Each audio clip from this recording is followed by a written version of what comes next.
Anne Lisbeth was a beautiful young woman with a red and white complexion, glittering white teeth, and clear soft eyes, and her footstep was light in the dance, but her mind was lighter still. She had a little child, not at all pretty, so he was put out to be nursed by a labourer's wife, and his mother went to the Count's castle. She sat in splendid rooms, richly decorated with silk and velvet. Not a breath of air was allowed to blow upon her, and no one was allowed to speak to her harshly, for she was nurse to the Count's child. He was fair and delicate as a prince, and beautiful as an angel, and how she loved this child. Her own boy was provided for by being at the labourer's, where the mouth watered more frequently than the pot boiled, and where in general no one was at home to take care of the child.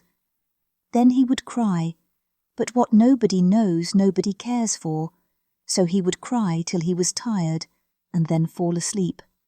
And while we are asleep, we can feel neither hunger nor thirst. Ah yes, sleep is a capital invention. As years went on, Anne Lisbeth's child grew apace like weeds, although they said his growth had been stunted. He had become quite a member of the family in which he dwelt. They received money to keep him, so that his mother got rid of him altogether. She had become quite a lady. She had a comfortable home of her own in the town, and out of doors, when she went for a walk, she wore a bonnet. But she never walked out to see the labourer. That was too far from the town, and indeed she had nothing to go for. The boy now belonged to these labouring people. He had food, and he could also do something towards earning his living. He took care of Mary's red cow, for he knew how to tend cattle and make himself useful. The great dog by the yard gate of a nobleman's mansion sits proudly on the top of his kennel when the sun shines, and barks at everyone that passes. But if it rains, he creeps into his house, and there he is, warm and dry.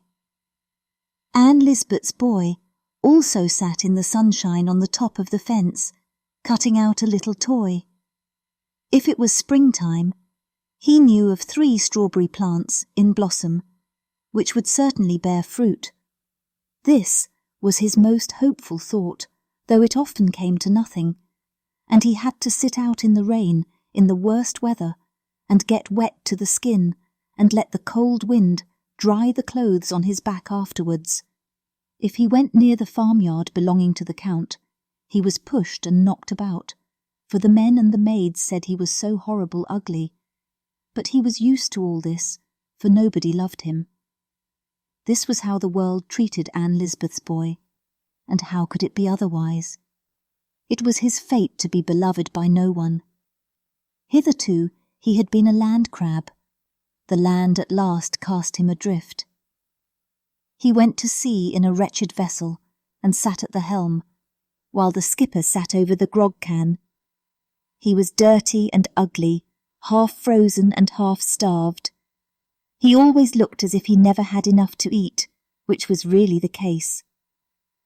Late in the autumn, when the weather was rough, windy and wet, and the cold penetrated through the thickest clothing, especially at sea, a wretched boat went out to sea, with only 2 men on board, or, more correctly, a man and a half, for it was the skipper and his boy. There had only been a kind of twilight all day, and it soon grew quite dark, and so bitterly cold, that the skipper took a dram to warm him. The bottle was old, and the glass too. It was perfect in the upper part, but the foot was broken off, and it had therefore been fixed upon a little carved block of wood, painted blue. A dram is a great comfort, and 2 are better still, thought the skipper, while the boy sat at the helm, which he held fast in his hard-seamed hands. He was ugly, and his hair was matted, and he looked crippled and stunted. They called him the field labourer's boy, though in the church register he was entered as Anne Lisbeth's son. The wind cut through the rigging, and the boat cut through the sea. The sails, filled by the wind, swelled out and carried them along in wild career. It was wet and rough above and below, and might still be worse. Hold! What is that? What has struck the boat? Was it a waterspout, or a heavy sea rolling suddenly upon them? "Heaven help us!" cried the boy at the helm, as the boat heeled over and lay on its beam ends. It had struck on a rock, which rose from the depths of the sea, and sank at once, like an old shoe in a puddle. It sank at once with mouse and man, as the saying is. There might have been mice on board, but only 1 man and a half, the skipper and the labourer's boy. No one saw it but the skimming seagulls and the fishes beneath the water, and even they did not see it properly, for they darted back with terror as the boat filled with water and sank. There it lay, scarcely a fathom below the surface, and those 2 were provided for, buried and forgotten. The glass with the foot of blue wood was the only thing that did not sink, for the wood floated, and the glass drifted away, to be cast upon the shore and broken. Where and when is indeed of no consequence. It had served its purpose, and it had been loved, which Anne Lisbeth's boy had not been. But in heaven no soul will be able to say, "Never loved." Anne Lisbeth had now lived in the town many years. She was called Madame, and felt dignified in consequence. She remembered the old noble days in which she had driven in the carriage, and had associated with Countess and Baroness. Her beautiful noble child had been a dear angel, and possessed the kindest heart. He had loved her so much, and she had loved him in return. They had kissed and loved each other, and the boy had been her joy, her second life. Now he was 14 years of age, tall, handsome, and clever. She had not seen him since she carried him in her arms. Neither had she been for years to the Count's palace. It was quite a journey thither from the town. "I must make one effort to go," said Anne Lisbeth, "to see my darling, the Count's sweet child, and press him to my heart. Certainly, he must long to see me too, the young Count. No doubt he thinks of me, and loves me, as in those days when he would fling his angel arms round my neck, and lisp, 'Anne Liz.' It was music to my ears. Yes, I must make an effort to see him again." She drove across the country in a grazier's cart, and then got out, and continued her journey on foot, and thus reached the Count's castle. It was as great and magnificent as it had always been, and the garden looked the same as ever. All the servants were strangers to her. Not one of them knew Anne Lisbeth, nor of what consequence she had once been there. But she felt sure the Countess would soon let them know it. And her darling boy, too, how she longed to see him. Now that Anne Lisbeth was at her journey's end, she was kept waiting a long time, and for those who wait, time passes slowly. But before the great people went in to dinner, she was called in and spoken to very graciously. She was to go in again after dinner, and then she would see her sweet boy once more. How tall and slender and thin he had grown, but the eyes and the sweet angel mouth were still beautiful. He looked at her, but he did not speak. He certainly did not know who she was. He turned round and was going away, but she seized his hand and pressed it to her lips. "Well, well," he said, and with that he walked out of the room. He who filled her every thought, he whom she loved best, and who was her whole earthly pride. Anne Lisbeth went forth from the castle into the public road, feeling mournful and sad. He whom she had nursed day and night, and even now carried about in her dreams, had been cold and strange, and had not a word or thought respecting her. A great black raven darted down in front of her on the high road, and croaked dismally. "Ah," said she, "what bird of ill omen art thou?" Presently she passed the labourer's hut. His wife stood at the door, and the two women spoke to each other. "You look well," said the woman. "You're fat and plump. You are well off." "Oh, yes," answered Anne Lisbeth. "The boat went down with them," continued the woman. "Hans the skipper and the boy were both drowned, so there's an end of them. I always thought the boy would be able to help me with a few dollars. He'll never cost you anything more, Anne Lisbeth." "So they were drowned," repeated Anne Lisbeth, but she said no more, and the subject was dropped. She felt very low-spirited, because her count child had shown no inclination to speak to her who loved him so well, and who had travelled so far to see him. The journey had cost money too, and she had derived no great pleasure from it. Still, she said not a word of all this. She could not relieve her heart by telling the labourer's wife, lest the latter should think she did not enjoy her former position at the castle. Then the raven flew over her, screaming again as he flew. "The black wretch," said Anne Lisbeth, "he will end by frightening me today." She had brought coffee and chicory with her, for she thought it would be a charity to the poor woman to give them to her to boil a cup of coffee, and then she would take a cup herself. The woman prepared the coffee, and in the meantime Anne Lisbeth seated her in a chair and fell asleep. Then she dreamed of something which she had never dreamed before. Singularly enough, she dreamed of her own child, who had wept and hungered in the labourer's hut, and had been knocked about in heat and in cold, and who was now lying in the depths of the sea, in a spot only known by God. She fancied she was still sitting in the hut, where the woman was busy preparing the coffee, for she could smell the coffee berries roasting. But suddenly it seemed to her that there stood on the threshold a beautiful young form, as beautiful as the Count's child, and this apparition said to her, "The world is passing away. Hold fast to me, for you are my mother after all. You have an angel in heaven. Hold me fast." And the child angel stretched out his hand and seized her.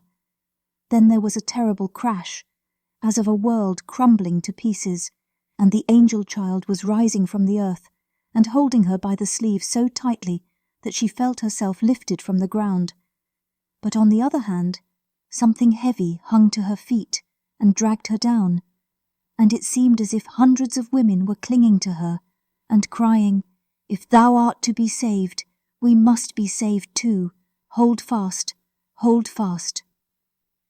And then they all hung on her, but there were too many. And as they clung, the sleeve was torn, and Anne Lisbeth fell down in horror and awoke.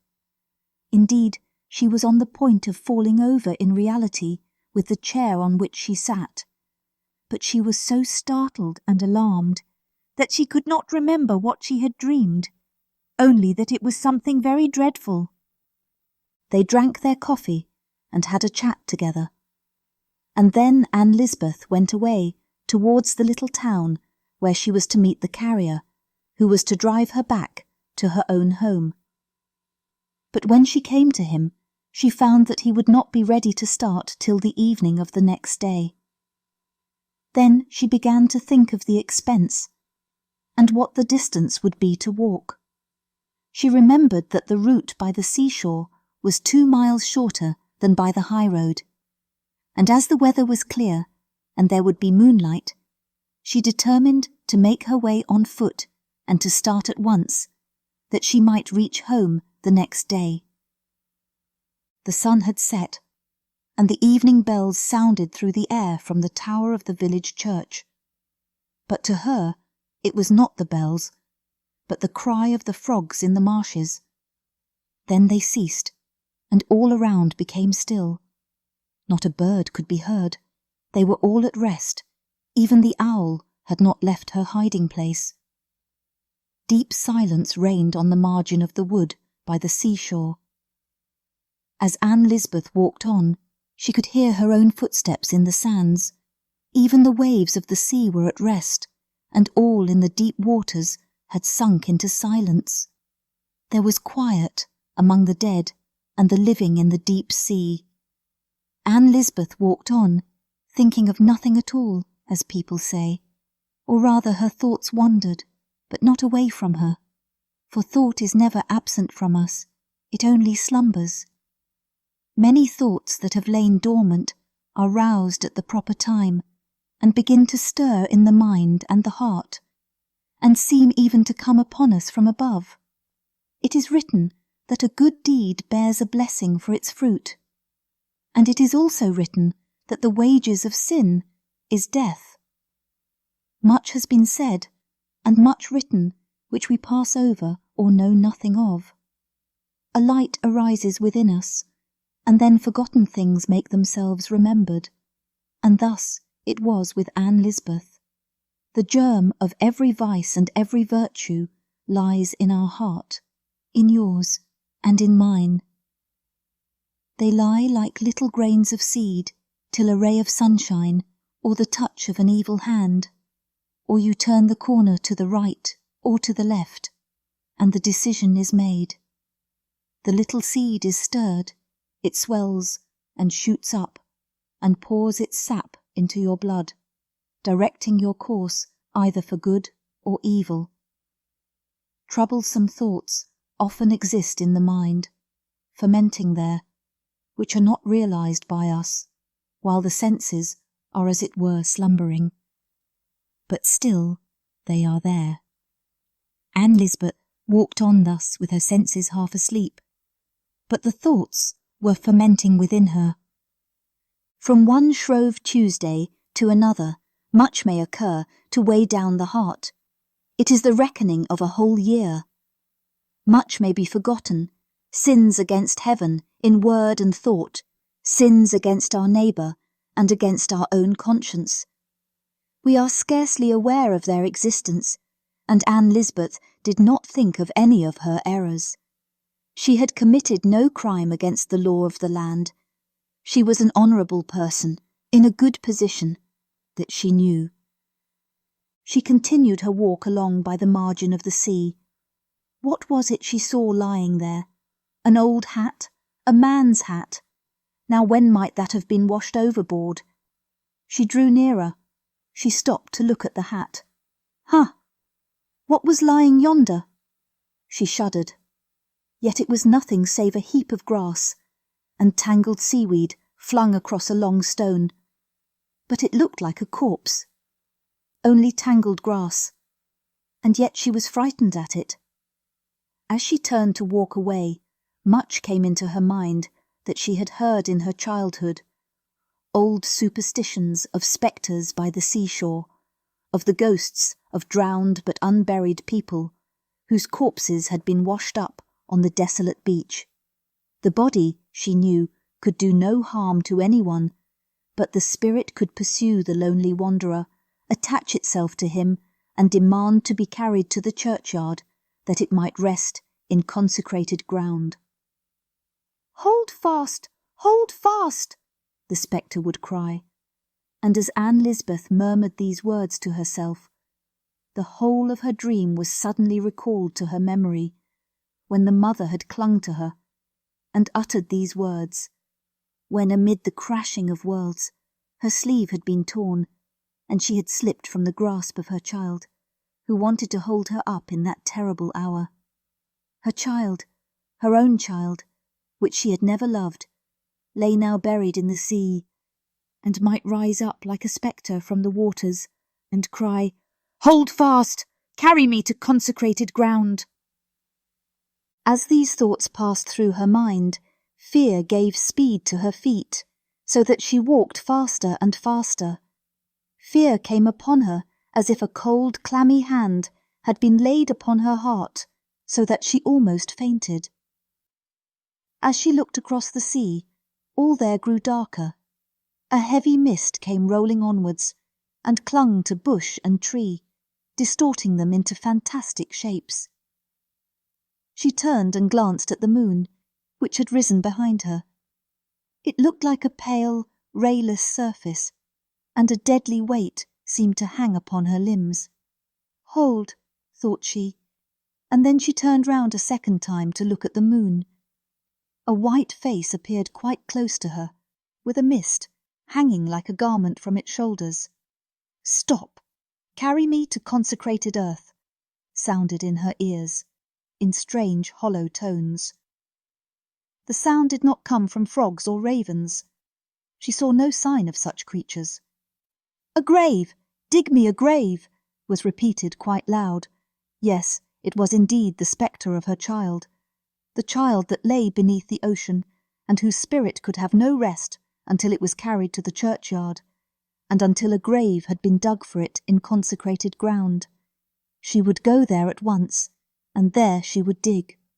She turned in the direction of the church, and the weight on her heart seemed to grow lighter, and even to vanish altogether.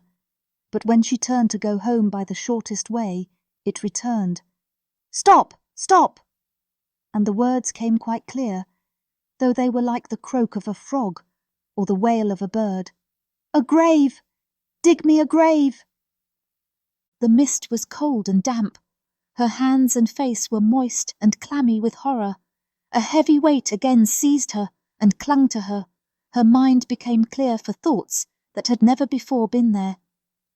In these northern regions, a beechwood often buds in a single night, and appears in the morning sunlight in its full glory of youthful green.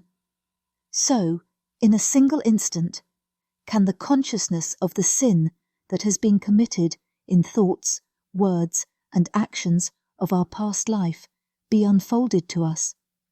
When once the conscience is awakened, it springs up in the heart spontaneously, and God awakens the conscience when we least expect it. Then we can find no excuse for ourselves. The deed is there and bears witness against us. The thoughts seem to become words, and to sound far out into the world. We are horrified at the thought of what we have carried within us, and at the consciousness that we have not overcome the evil which has its origin in thoughtlessness and pride. The heart conceals within itself the vices as well as the virtues, and they grow in the shallowest ground. Anne Lisbeth now experienced in thought what we have clothed in words. She was overpowered by them, and sank down and crept along for some distance on the ground. "A grave! Dig me a grave!" sounded again in her ears, and she would have gladly buried herself if in the grave she could have found forgetfulness of her actions. It was the first hour of her awakening, full of anguish and horror. Superstition made her alternately shudder with cold, or burn with the heat of fever. Many things, of which she had feared even to speak, came into her mind. Silently, as the cloud shadows in the moonshine, a spectral apparition flitted by her. She had heard of it before. Close by her galloped 4 snorting steeds, with fire flashing from their eyes and nostrils. They dragged a burning coach, and within it sat the wicked lord of the manor, who had ruled there 100 years before. The legend says that every night, at 12 o'clock, he drove into his castle yard and out again. He was not as pale as dead men are, but black as a coal. He nodded and pointed to Anne Lisbeth, crying out, "Hold fast, and then you may ride again, in a nobleman's carriage, and forget your child." She gathered herself up and hastened to the churchyard, but black crosses and black ravens danced before her eyes, and she could not distinguish one from the other. The ravens croaked as the raven had done which she saw in the daytime, but now she understood what they said.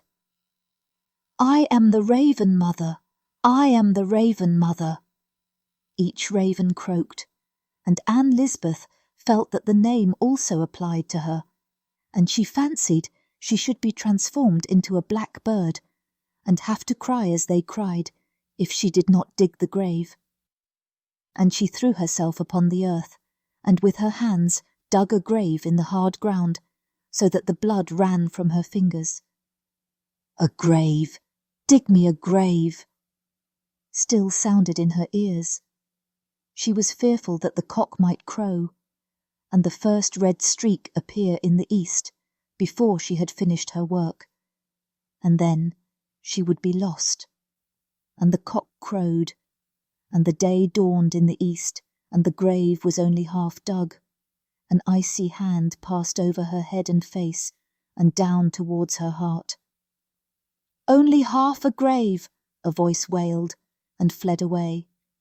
Yes, it fled away over the sea. It was the ocean spectre, and exhausted and overpowered, Anne Lisbeth sunk to the ground, and her senses left her. It was a bright day when she came to herself, and 2 men were raising her up, but she was not lying in the churchyard, but on the seashore, where she had dug a deep hole in the sand and cut her hand with a piece of broken glass, whose sharp stern was stuck in a little block of painted wood. Anne Lisbeth was in a fever. Conscience had roused the memories of superstitions, and had so acted upon her mind that she fancied she had only half a soul, and that her child had taken the other half down into the sea. Never would she be able to cling to the mercy of heaven till she had recovered this other half, which was now held fast in the deep water. Anne Lisbeth returned to her home, but she was no longer the woman she had been. Her thoughts were like a confused, tangled skein. Only one thread, only one thought was clear to her, namely, that she must carry the spectre of the seashore to the churchyard and dig a grave for him there, that by so doing she might win back her soul. Many a night she was missed from her home, and was always found on the seashore, waiting for the spectre. In this way a whole year passed, and then one night she vanished again and was not to be found. The whole of the next day was spent in a useless search after her. Towards evening, when the clerk entered the church to toll the vesper bell, he saw by the altar Anne Lisbeth, who had spent the whole day there. Her powers of body were almost exhausted, but her eyes flashed brightly, and on her cheeks was a rosy flush. The last rays of the setting sun shone upon her, and gleamed over the altar, upon the shining clasps of the Bible, which lay open at the words of the prophet Joel, "Rend your hearts, and not your garments, and turn unto the Lord." That was just a chance, people said. But do things happen by chance? In the face of Anne Lisbeth, lighted up by the evening sun, could be seen peace and rest. She said she was happy now, for she had conquered. The spectre of the shore, her own child, had come to her the night before, and had said to her, "Thou hast dug me only half a grave, but thou hast now, for a year and a day, buried me altogether in thy heart, and it is there a mother can best hide her child." And then he gave her back her lost soul, and brought her into the church. "Now I am in the house of God," she said, "and in that house we are happy." When the sun set, Anne Lisbeth's soul had risen to that region where there is no more pain, and Anne Lisbeth's troubles were at an end. Thank you for watching. We're so glad you spent your time with us. If you enjoyed the video, don't forget to give it a thumbs up. It's a huge motivation for us to create more content. And make sure to subscribe to our channel so you don't miss any new uploads. Thanks for your support, and see you in the next video.